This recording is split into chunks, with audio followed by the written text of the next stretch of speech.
Welcome back to the Corner of Story and Game, your podcast where storytelling meets systems and creativity fuels the design of the worlds we play in.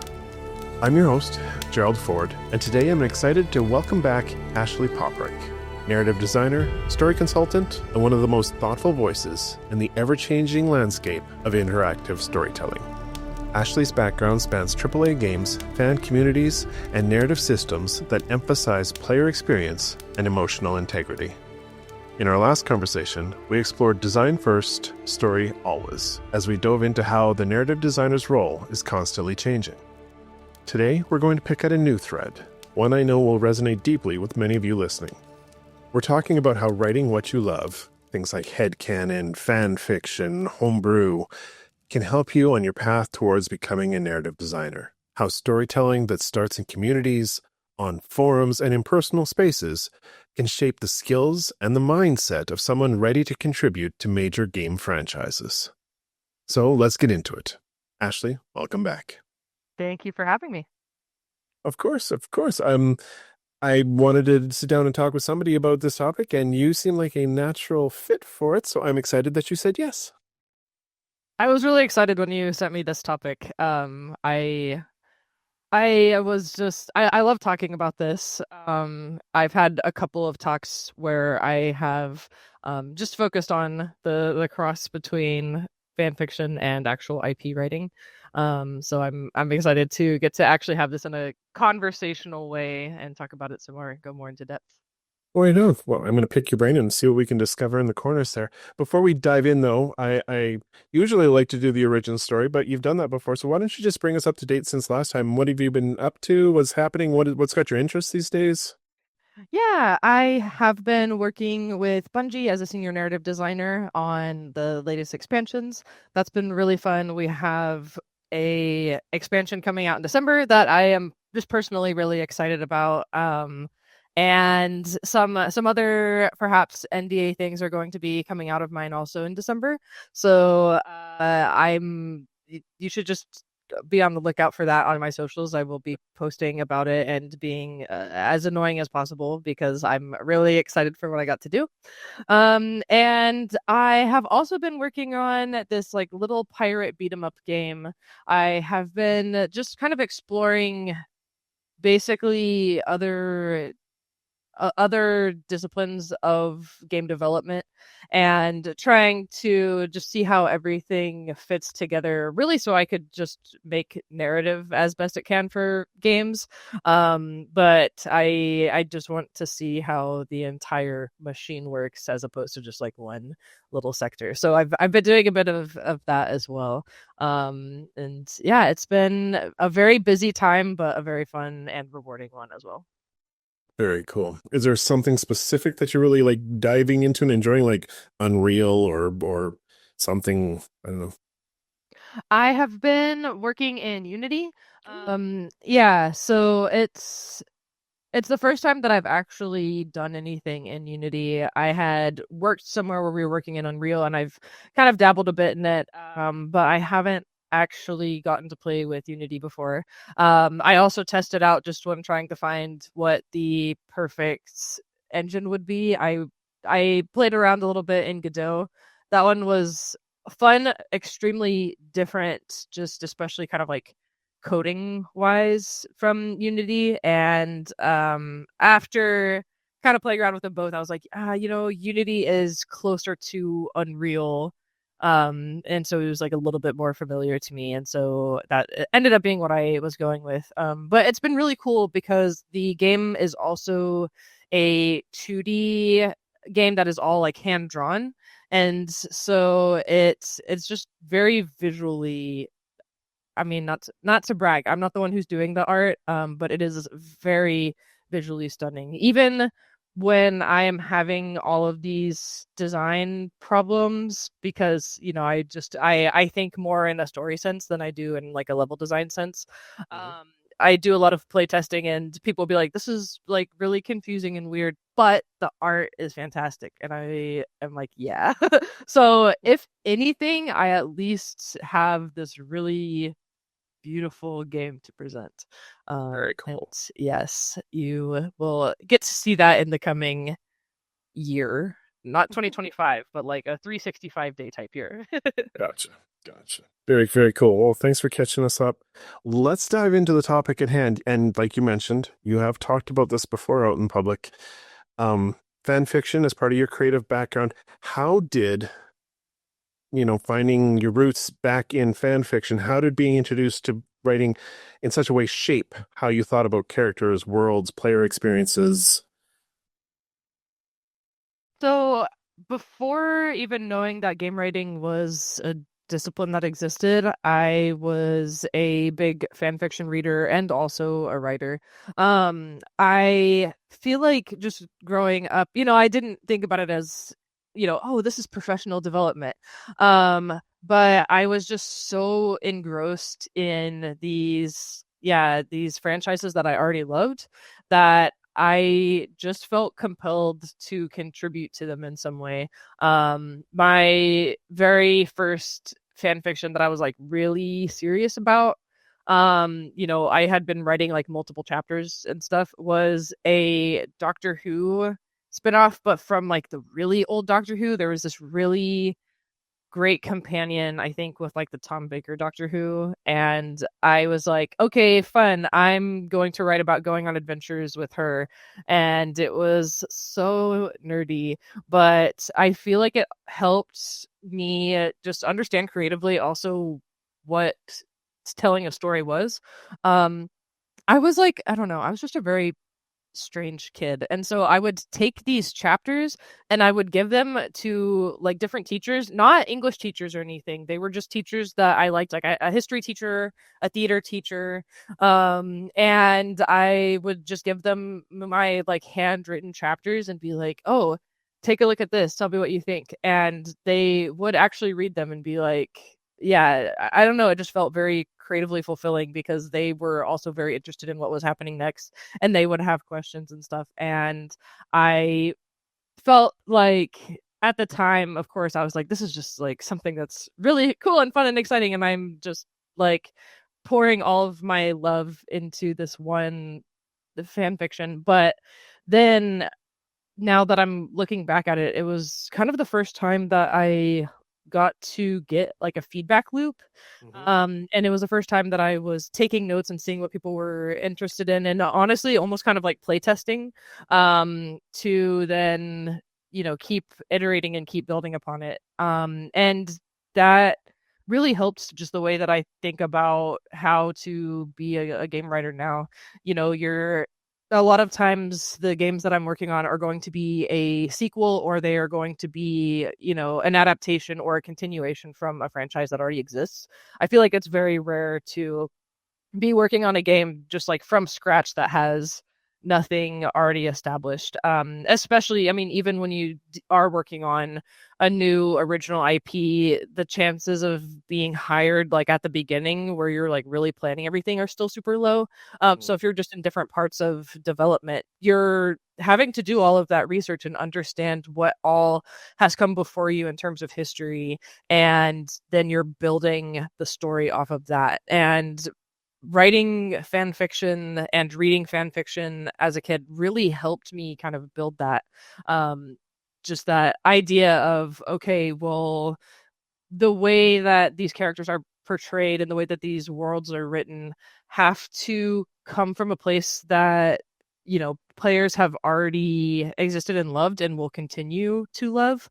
And so it can't be, something that like doesn't fall within the world that alienates all of, the characters and just the history of what has already been done. And yeah, it really helped set those building blocks for me, even though I didn't know that that was what they were doing at the time. For sure.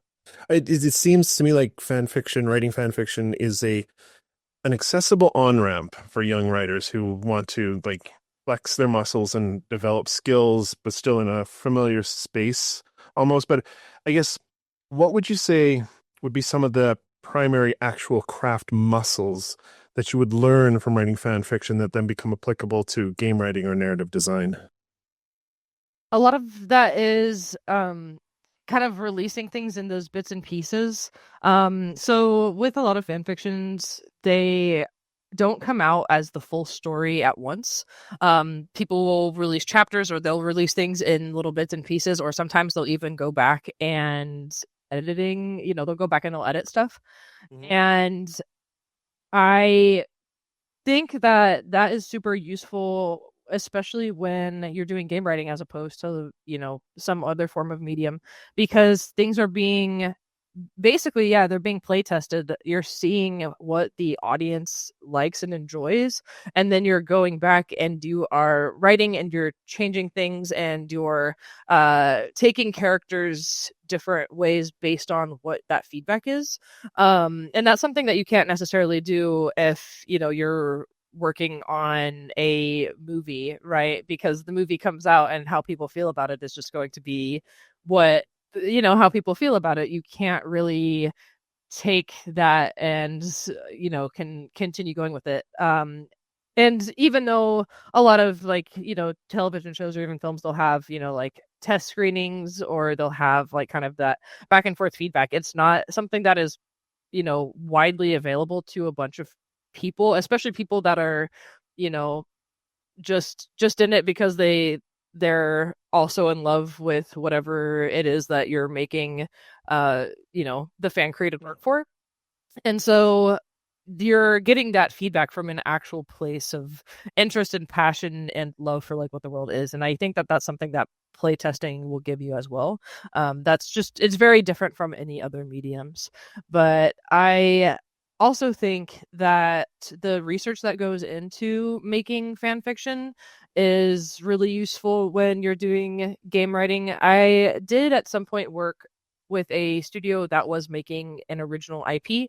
And even though I was kind of there at the ground floor starting from scratch, there was still so many different inspirations basically that we were taking from.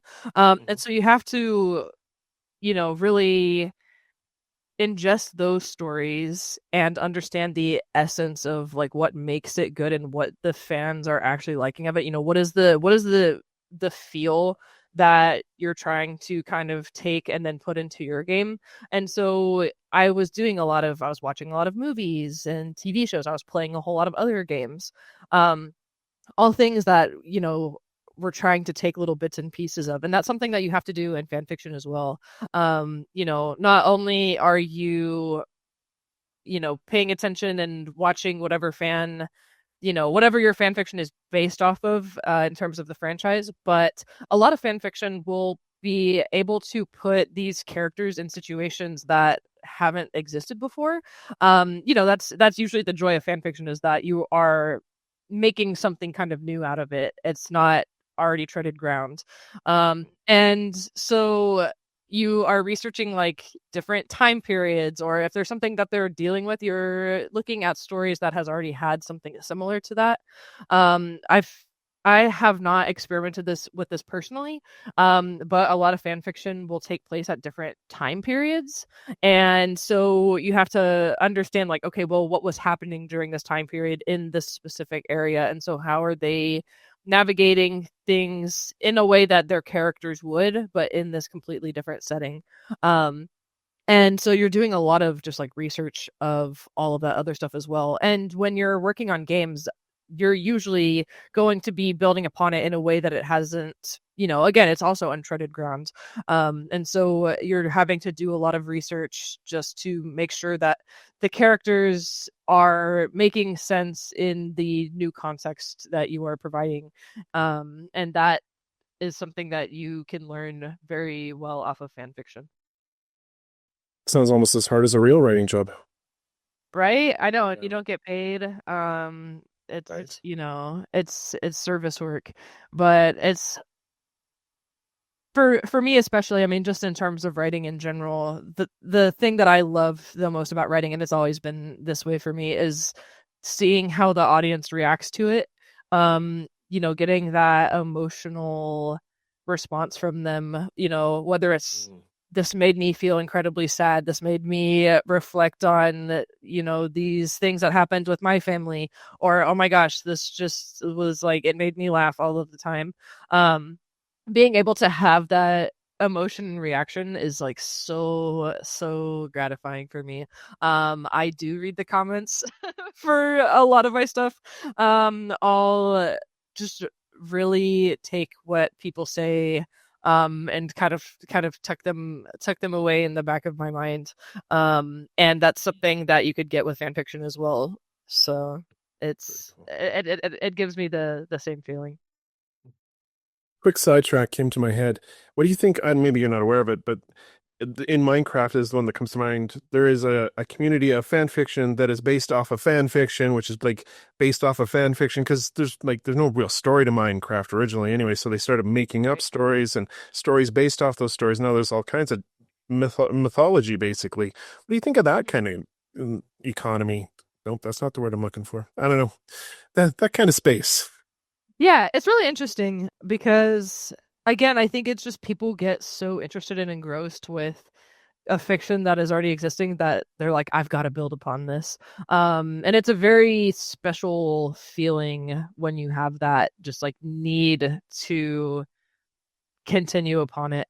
Um, it's it's something that's difficult though. I mean, usually when people are building kind of fan fiction upon each other, there's usually kind of a little bit of communication between the two. Or sometimes in a different vein, there's like role playing and forums where you're not necessarily writing like a full piece of fiction that is going to be read the same way that somebody would read a book, but you are collaborating with people to basically make the story that is furthering and like pushing the envelope of that world. And in some ways it's kind of like you're building your own writing team by doing that. So even though those people who were first making the fan fictions didn't know that that was going to happen, in some ways they built their own writing team from it. Right. Well, I mean, writing is collaboration, especially inside of the game space, right? So I guess that kind of leads me into my next question is how did writing fan fiction in community spaces influence or inform how you learn to collaborate later in video game spaces? I think that because I have built this just the way that I write around community and feedback, that then shaped the way that I write for video games, especially because for the most part, I have been working on sequels or adaptations. And so looking at the community feedback for also what people liked and didn't like about previous iterations has been really useful for me. Hmm. Um, it's weird because I know a lot of people who work in the industry very much are of the mind that you shouldn't really be checking the comments. You shouldn't be looking at feedback, and it makes sense, of course. I was writing on an IP that has like one of the most toxic fan bases ever. You could never make them happy, right? But I think still being able to pick through and see what it is that the community is actually saying about the work and distilling really what it is that they do enjoy, why they keep coming back, even if they hate the franchise so much. Why do they shell out another $70 when the fall rolls around? What is it that is keeping them coming back has been really really useful for me when I'm just kind of like focusing on the community aspect of game writing. And that is something that you're you're seeing a lot when it comes to um fan fiction as well. Um there are a lot of the like really popular sites. You can have different ways of giving feedback. So there's kind of the equivalent of like likes. You could have comments. I mean, and then you can see like different tags. And sometimes if people are building a fan fiction based on yours, they will kind of put what you had in the tags as well. And so that is a really good way of getting community feedback there because it is so direct. Um, and I personally haven't put my own stuff like on those sites just because they're like it's like so public. I had always kind of kept them to like locally with like friends and acquaintances that I knew liked whatever it was that I was writing fan fiction for. But I would do kind of the same thing. I would see what it was that people liked about other people's fan fictions if I was going to be making a fan fiction that was under the same IP. Or, when I was making the fan fiction that I was really just having people that I know read, I was just always listening for, okay, well, what is it that people liked about this? If it was a TV show, what were the TV episodes that excited them? What were ones that they were, not excited about, and why? It kind of feels like you're building a puzzle in a sense. And so you're just taking the little bits and pieces and putting it all together into a new story that is actually, you know, actually interesting and compelling, and what it is the community is interested in. Right. That's wild.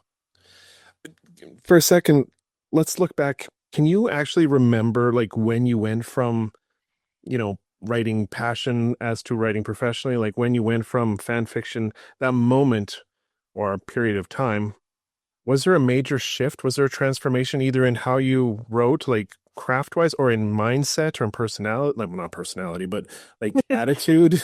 Like, was there a change there? Yeah, a little bit. I think the biggest thing for me, so I was always doing, fan fiction. Sometimes I wasn't even writing the fan fiction. I had done also a lot of like spin-off short films that you can't find anywhere. Don't look at them, okay? But they were short films that were based off of different things that I was really liking. I did like, oh my gosh, this is so embarrassing, but alas. If you ever saw the movie Hot Rod, the like comedy 2007, it had like Andy Samberg. That's totally fine. I made a short film like prequel for that. And I mean, who else would do that, honestly?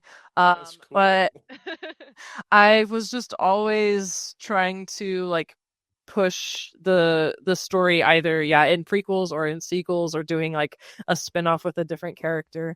And I was not popular in school, but then I think just as I was getting older, I was realizing, you know, if I take the kind of the fandom, like the franchise out of it, I could give it to more people, and then it would appeal to them more, and they could take more. Yeah, I would get basically more audience reception that way, and I was able to then have things that I could post publicly, and it was still very passion first, I feel like, but it just wasn't focused on franchises much, and it was just really useful for me because I was then getting so much more feedback and so much like of a bigger audience that was able to look at that and enjoy it because it wasn't necessarily tied to a specific franchise's spinoff. And I think with that, I was like, okay, I can actually do this in a way that many people can enjoy, and I could actually make a career out of it. And I think it didn't even necessarily shift from like passion to profession as much. It was just like, I can make my passion a profession. And so I was like, I can keep doing this thing that makes me incredibly happy, but I could also do it in a way where like my rent depends on it, right? Like I have to keep working on just like making stories all day every day, and that was just something that once I realized that I could do it, I never had a plan B. I was just like, oh great, I'm cool, I could keep doing what I've been doing for the rest of my life. And it hasn't changed much on just how I approach like structure or even collaboration too much. I think the way that I approach it, or at least was approaching it for a bit of time where things weren't tied to franchise, was just then distilling like, okay, well, what is the main emotion and takeaway that I want the audiences to feel from this? And so there were even a couple things where it maybe like started off as a fan fiction, and then I took the fan fiction part out and changed it so that then it was its own like original thing. And that has been really useful even now that I am back to writing a lot of franchise and pre-established IP work. That I, even though I have all of these characters and this history that already exists and a fan base that is already invested in different ways, I'm still distilling like, okay, but with this new addition, what is it that I am trying to say? What is the emotion that I'm trying to elicit, and what should players think or feel or reflect by the time that they're done with this? Interesting. What would you say is the value of somebody who is a working professional in continuing to experiment or stretch their muscles with fan fiction? I really think that working professionals can still benefit from writing fan fiction. One of the biggest things being is just that you can choose whatever you want. You're not bound to any studio or any specific projects. I could turn around and just start writing like supernatural fan fiction right now, and nobody could stop me. And I think that that's really useful because I mean, with the nature of how video games are nowadays, they're in development for 5-10 years, and we're humans. We don't have that much time on this earth, right? And so I've talked to people that have been like, wow, I've been working on this game for 7 years, and it still has a few more years to go. Like, that is a major chunk of your life that is just devoted into telling one story. And I think that when you are dedicating so much time and your life to that, it can be hard to pull back and see the narrative for what it is, but also just remember what it's like to be a storyteller that tells multiple stories as opposed to just the one. And so you're able to have this other outlet where you can focus and tell the stories that you actually want. You don't have to worry about world building. You don't have to worry about making these new characters, like they already exist. You just have to know them, right? And then you can tell whatever stories you want kind of in this sandbox. And I think that really is helpful for game writers, and it can help prevent burnout, even just because you're able to take your mind out of the specific stressful kind of situation or specific kind of story that you are working so hard over and stressing so hard over, to just remember that like there are other things that are out there, and there are other ways that you can tell a story, and you can even take elements from that, things that you've learned, things that you've enjoyed, and bring it back into whatever it is that you're working on to make it even stronger. That's brilliant. Well, let's bring this core topic to a close here. I guess the piece of advice that I'm kind of looking for here is for listeners, folks out there who are sitting on a notebook or a filing cabinet full of stories, fan fiction, original. How can they start to translate that into a professional path? What would be some of the first steps, or even just the first step to making that change? I really recommend taking those stories off of the page and putting them into just a different medium that audiences can enjoy. So for me, at least when I was first starting, that came in the form of short films. And yes, I had some like fan fiction short films that can't see the light of day. But then eventually I was able to kind of pull that like franchise meat out of it and just distill that story and then make a short film out of it. And it's something that exists and it's tangible. And you're showing not only are you able to kind of like write on your own, but you were invested enough to actually make this into a story where you're taking different elements and actually putting it together into something that audiences can enjoy because you just believe in it that much.